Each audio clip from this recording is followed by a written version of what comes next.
In June 1942, the Japanese conquered the island of Kiska in Alaska.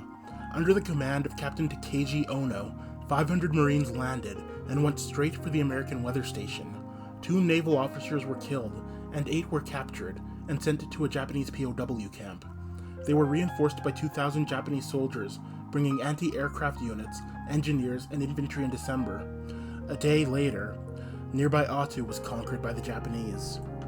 The Aleutian Islands were believed to be a threat to the Japanese Empire because of their proximity. The Doolittle raid had taken place a few months before. B-25 bombers had been launched from the carrier USS Hornet, but the Japanese believed that they'd come from Alaska.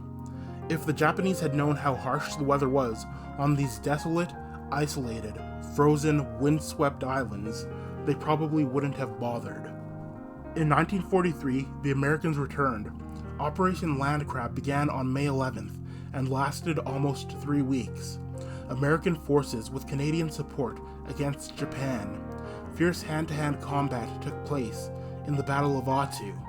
After being forced out, the Japanese realized that their position on Kiska was untenable and evacuated in late July.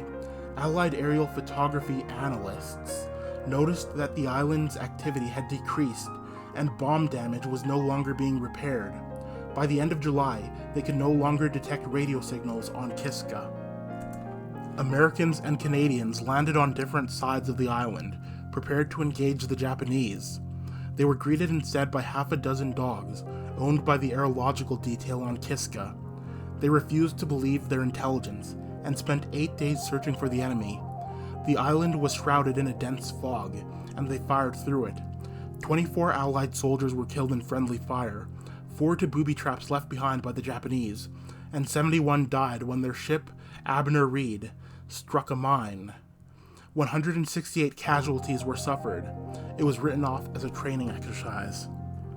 Thanks for watching. If you enjoyed this video, please like, share, comment, and subscribe. Have a nice day.